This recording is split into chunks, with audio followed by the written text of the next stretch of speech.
विमान बनाएगा डायंग को पकड़ने का और उसे हराने का एक मास्टर प्लान। उर्वी कब्र से आएगी बाहर। जी हाँ दोस्तों, हम बात कर रहे हैं स्टार प्लस के शो जादू तेरी नज़र। अगर आप इस चैनल पर नए हैं तो इसे सब्सक्राइब कर दीजिए और साथ ही बेल आइकन दबाना ना भूलें। वीडियो अच्छा लगे तो इसे लाइक ज़रूर कीजिएगा। चलिए आगे बढ़ते हैं दोस्तों।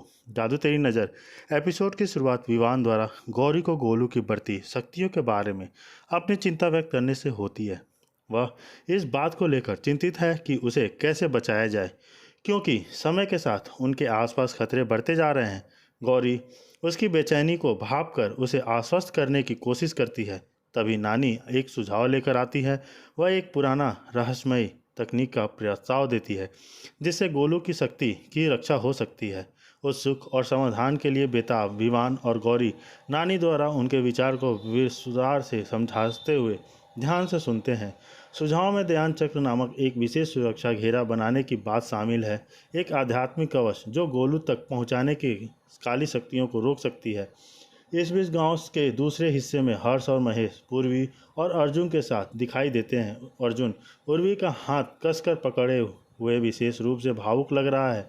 वह उसके वजन के बारे में कुछ कहता है, चिंता से नहीं बल्कि एक अजीब विचित्र तरीके से, मानो यह समझने की कोशिश कर रहा हो कि उसके आसपास क्या हो रहा है। फिर महेश हर्ष और अर्जुन को उर्वी से जुड़ा एक खास काम करने को कहता है और इशारा करता है कि उसे कुछ देर के लिए शांति से रहने देना चाहिए।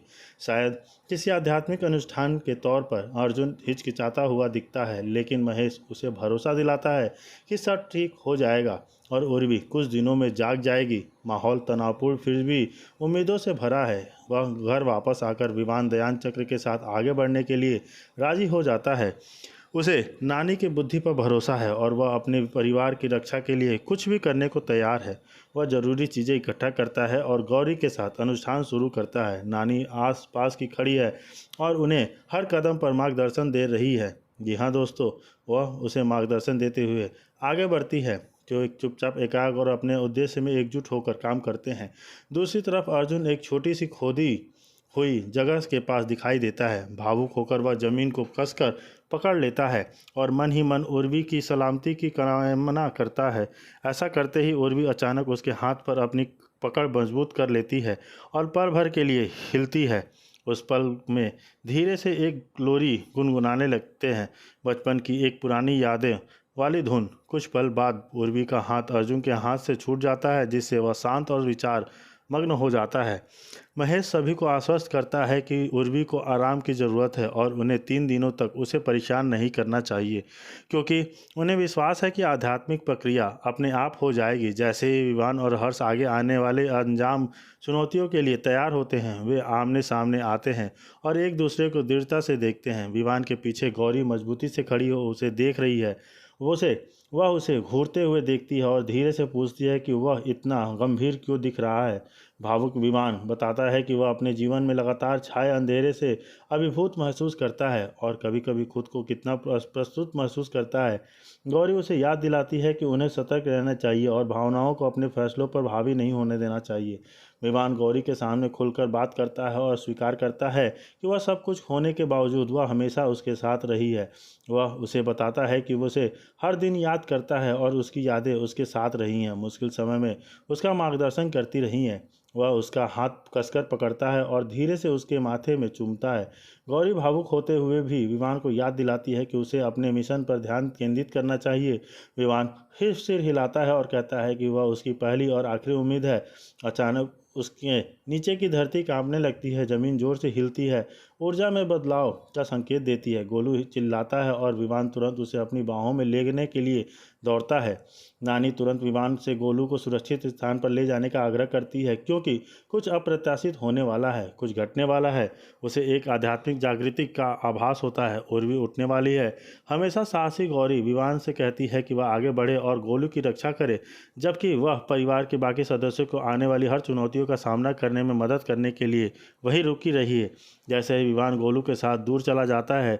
वह जमीन जहां उर्वी आराम कर रही थी धीरे धीरे खुलने लगती है। एक हल्की सी रोशनी दिखाई देती है और उर्वी उभरती हुई दिखाई देती है। उसके चेहरे पर शांत लेकिन तीव्र भाव है। वह एक शांत शक्ति के साथ जमीन से उठती है और एक उद्देश्य के साथ आगे बढ़ती है। उसी समय मोहना उस मौके को भांप कर सुनहरी को आदेश देती है। वह उसे उर्वी दोनों को घर को ओर बढ़ने मदद करने के लिए तैयार रहती है।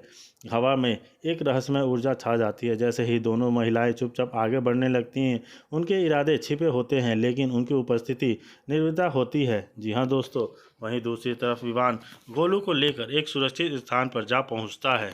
विवान उर्वी का सामना करने की कोशिश करता है लेकिन वह आसानी से उस पर हावी हो जाती है और अपनी नई ताकत से उसे पीछे ढकेल देती है। बिना किसी हिचकिचाहट के वह गोलू को गौरी की बाहों से ले लेती है, जिससे गौरी कुछ पल के लिए असहाय महसूस करती है और लगता है उसे कि उसको अपने गोलू को खो दिया। हालांकि गौरी हिम्मत जुटाती है और दृढ़ता से उसका सामना करती है। एक साहसिक कदम उठाते हुए वह गोलू को उर्वी से छुड़ाने में कामयाब हो जाती है, जिससे बच्चे की रक्षा के लिए उसकी दृढ़ प्रतिबद्धता का पता चलता है कि वह उससे कितना प्रेम करती है और वह उसके लिए कुछ भी कर सकती है। इस टकराव के बावजूद उर्वी एक खतरा बनी हुई है। विवान उसकी हालत जांचता है और पाता है कि वह अभी भी जिंदा है, हालांकि कुछ समय के लिए बेहोश है। उर्वी अपनी कमजोरी से सदमे में निश्चल पड़ी है और जबकि नानी उसे समझाती है कि हालांकि उर्वी अभी नीचे है लेकिन वह हारी नहीं है। नानी स्थिति गंभीरता का सामना करती है और जोर देती है कि चेतावनी देती है कि उर्वी जल्द ही अपनी ताकत वापस पा लेगी। उनका मानना है कि गोलू की अंतहीन शक्तियाँ अब उर्वी की कुछ हद तक रक्षा कर रही हैं और देर होने से पहले तुरंत कार्रवाई कर जरूरी है। फिर हर्ष एक सुझाव लेकर आगे आता है। वह उर्वी की शक्तियों को कमज़ोर करने का एक तरीका सुझाता है और जोर देकर कहता है कि अर्जुन को ही इसे अंजाम देना होगा। उसके अनुसार उर्वी की चोटी काटने से उसकी ताकत खत्म हो जाएगी।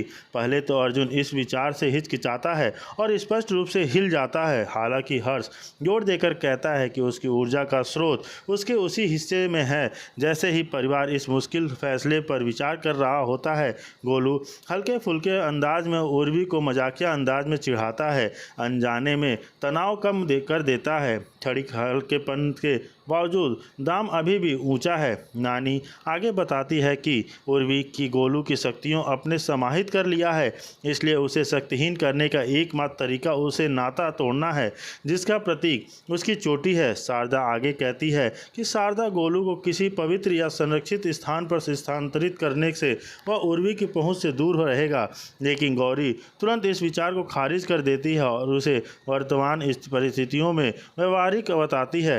इसके बजाय गौरी एक ज़्यादा दर्दनाक लेकिन ज़रूरी उपाय बताती है। वह सबको बताती है कि गोलू को बचाने का एकमात्र पक्का तरीका उसके अंदर की शक्तियों को खत्म करना है। तभी वह सुनिश्चित कर सकते हैं कि जब वह किसी का निशान ना रहे। गौरी समझाती है कि गौरी यह बाराती नहीं है, कितना मुश्किल है खासकर विवान के लिए, और वह उससे सहानुभूति और दृढ़ संकल्प के साथ बात करती है और बताती है कि वह चाहती है कि गोलू एक सामान्य जीवन जीते हुए बड़ा हो। अलौकिक शक्तियों के निरंतर खतरे में मुक्त विवान गौरी की बात सुनता है, जो गोलू की सुरक्षा के किसी भी चीज़ से ज़्यादा महत्व देती है। वो उसे बताती है कि हालांकि वह दिल तोड़ने वाला है, लेकिन गोलू से शक्तियाँ हटाना ही उसके भविष्य को सुरक्षित करने का एकमात्र तरीका है। शारदा गौरी के सुझाव का समर्थन करती है और मानती है कि अगर परिवार लड़के की रक्षा करना चाहता है तो उसके पास कोई और विकल्प नहीं है। एक बेहद भावुक पल में पूरा परिवार विवान के इर्द गिर्द इकट्ठा होता है और उसे अंतिम निर्णय लेने के लिए कहता है। जिम्मेदारी का भार उस पर आ जाता है क्योंकि